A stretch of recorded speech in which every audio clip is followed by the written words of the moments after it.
Hello guys, welcome or welcome back to my channel. My name is Sash and welcome to another 5 and 5 episode. I haven't done one of these in a very long time, so bear with me if it's a bit clunky, but I'm very passionate about this topic. It is 5 medical tests that you should get done right now. Book it in. If you haven't had one already of any of these, I'd be very worried about you and you should probably like go right now. If you can see a bit of Beyonce action happening with my hair, I have a fan blowing right at me because it is so hot today in downtown Vancouver. It's the middle of summer and I've got a really small apartment facing the sun, so apologies, but sorry not sorry, I would die otherwise. I do have a lot to get through, so without further ado, I'm going to set the timer. 5 minutes is counting down, so let's get through. Number 5 test that you should get is an STI test. STI, STD, whatever you want to call them, it's a sexually transmitted infection / disease. I'm going to say STI just because that's always what I've said growing up. Basically, I know if you've had sex once, twice, 3 times, whatever, you should go get tested. That's the sort of, like, that's who should get tested. Everyone who's had sex. And sex isn't just penetration of the vaginal area or the anal area, it's also oral sex, and if you're not using a condom with oral sex, you could have an STI. So the majority of STIs are undetectable. They don't have any signs or symptoms, and you only know if you get tested. It can be a urine test, a blood test, or a swab of the genital area.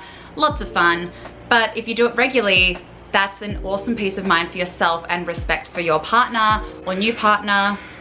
There's a crow outside we love. So yeah, really highly recommend getting this done.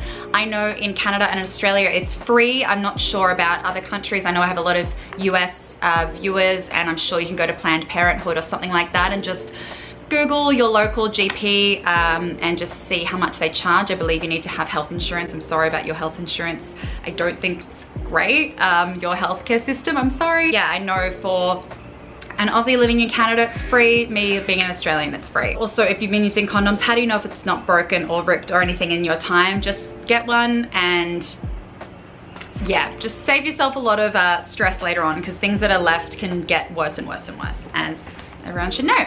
Awesome. Number 4, a Pap test or a Pap smear. I don't like the word smear, so I'm just calling it a Pap test. So it's, the correct term is Papa Nicolau. I don't really sure. The Pap test, sorry, determines if there are abnormal cells in the cervix. So cervical cancer is the 2nd most common cancer in women in the world. Number 1 is breast cancer.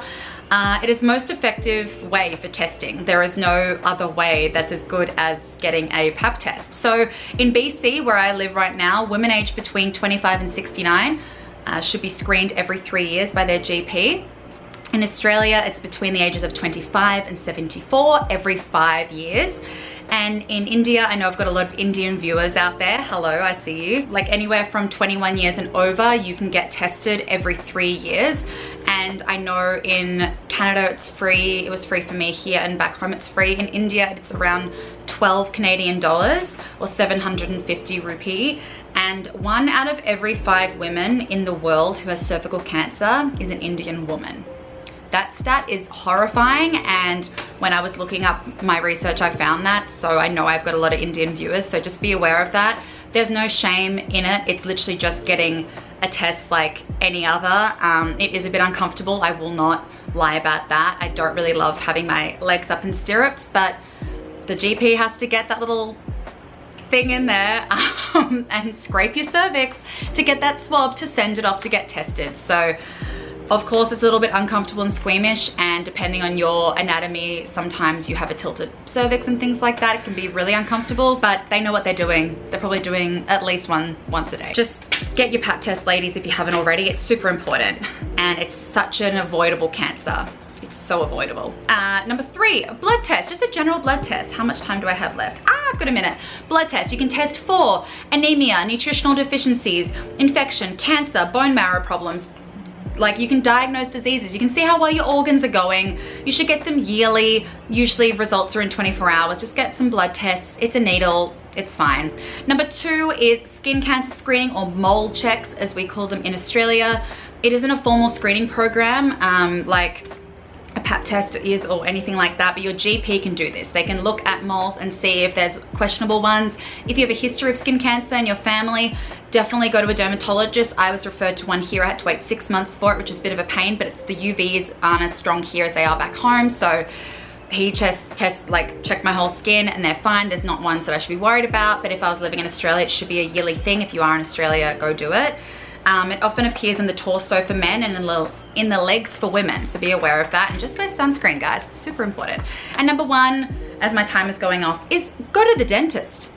A lot of people avoid going to the dentist as, you know, it's uncomfortable, it's expensive. I don't have dental cover here in Canada, so the last time I went, it was quite recent, it was in July. I had a clean and check. They want you to go every 6 months. I can't really afford to do that, so I just go once a year because I don't have any fillings or history of any sort of dental issues, because I'm very meticulous with cleaning my teeth. I'm super aware of it because I did have braces and my parents spent a lot of money on orthodontics, so I don't want to wreck my teeth. And also, you're not a shark. You only have one set of teeth. Once your baby teeth go, this is all you have. And if you lose one or need a root canal or any of that, it's just awful and it sucks. So the more regularly you go to the dentist, the less likely you are to have a filling or gum disease or cavities.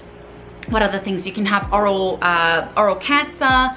They can tell you if you have tartar, if you have the plaque buildup, if you need a filling or a root canal or you need a tooth pulled, or if anything's rotten or bad going on in there. They can also check for like lymph nodes and other issues inside your head as well. Dentists can see all that. And it's a nice little spa treatment for your teeth. You get a clean and check, you do an x-ray to make sure there's nothing under the surface. But look, I have sensitive teeth. I bleed and when they're going hardcore with the floss and everything in there, I don't like it. And it's, yes, a lot of money, $250 usually on average here in Vancouver at least, and back home it's between $200 and $300. But it's so worthwhile and it's just peace of mind. And as I said, like, they can pick up on bad habits. If you're a smoker, if you grind your teeth in your sleep like I do, I have a really industrial retainer, clear retainer that I wear at night to protect my teeth, because I would just keep grinding them down and they would be non-existent, which sucks. Great news is, for my Indian viewers, good news, dental care for you guys is so cheap. It's between $15 and $30 from my research. Please correct me if I'm wrong, because I've never lived in India. But yeah, between 15 and 30 Canadian dollars, so around like 800 rupee to like 1600 rupee. It's called professional scaling for you guys, but yeah, what the heck, it's so cheap. So get onto it, book it in now. I would just go yearly for that, unless you do have a history of issues with your teeth, then go more regularly. But yeah, I'm sorry I went over time, but I'm really passionate about health and well-being, and I really hope that you take what I've said on board today, guys, and get tested or checked or have a checkup. I know my male viewers watching, prostate cancer is, I believe, the #1 cause in cancer in males. And it's an awkward area as well, but again, how would you, like, they know more than you, like, just get it tested regularly. If you're over a certain age, it's like super important for the guys out there. Otherwise, yeah, thank you guys so much for watching my 5 and 5. If you did like this content, please hit subscribe down below and make sure you hit the notification bell so you don't miss another episode. And I will see you guys in my next video. Bye.